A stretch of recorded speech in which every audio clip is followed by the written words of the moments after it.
Hello, bachcho. Let's read the question. The question is saying assertion is given as in the five kingdom classification proposed by Whitaker, there is no mention of viruses, viroids, and prions. Reason is given as viruses are not truly living. They are often considered as a connecting link between biotic and abiotic system as it requires cellular machinery of the host to reproduce. Option are given as both assertion and reason are true and reason is the correct explanation of the assertion.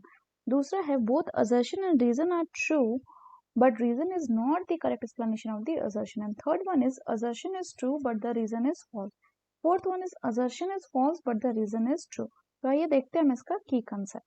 तो अगर हम बात करें बच्चों इसके की concept की, तो the key concept will be viruses.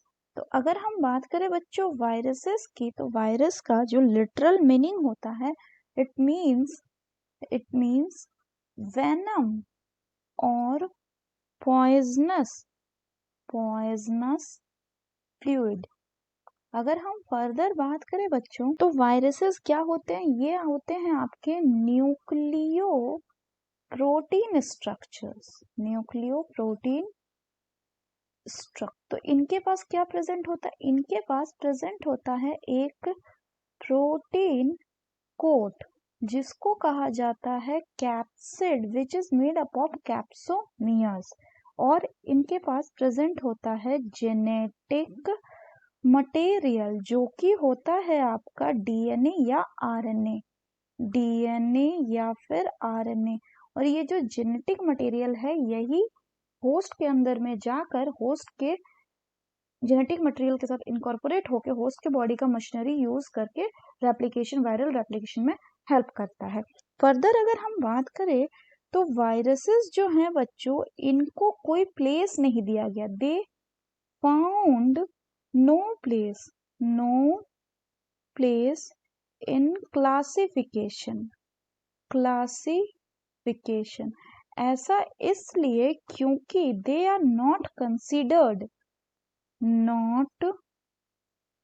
considered as truly living. ऐसा इसलिए क्योंकि जो वायरसेस है ये एनवायरनमेंट में इनर्ट रहते हैं, नॉन लिविंग की तरह बिहेव करते हैं, लेकिन ये सिर्फ लिविंग की तरह तभी बिहेव करते हैं जब ये किसी होस्ट के बॉडी में जाते हैं. तो अगर हम क्वेश्चन की बात करें बच्चों तो क्वेश्चन में असर्शन में गिवन है कि 5 किंगडम क्लासिफिकेशन जो व्हिटेकर ने दिया था उसमें वायरसेस, वायरॉइड्स एंड प्रायॉन्स. तो वायरॉइड्स एंड प्रायॉन क्या होते हैं, जो वायरॉइड्स होते हैं बच्चों ये होते हैं आपके फ्री आरएनए. इनके पास कोई प्रोटीन कोट नहीं होता वायरस की तरह और इनका जो आरएनए होता है वो भी मॉलिक्यूलर वेट में कम होता है. अगर प्रायॉन्स की बात करें तो ये क्या है, ये अबनॉर्मली एमएस फोल्डेड प्रोटीन होते हैं. तो इनको कोई भी प्लेस नहीं मिला था किसमें, आरएच व्हिटेकर के क्लासिफिकेशन में. तो ये स्टेटमेंट कैसा हो गया, बिल्कुल करेक्ट. दूसरा बोला गया है कि viruses are not truly living. Viruses जो है वो ट्रूली लिविंग नहीं है. They are often considered as a connecting link between biotic यानी living and abiotic system as it require cellular machinery of the host to reproduce. तो ये भी बिल्कुल correct है. So the correct option will be option 1, that is both assertion and reason are true and reason is the correct explanation of the assertion. So that's all for the question बच्चों. Hope you understood it well. Best of luck.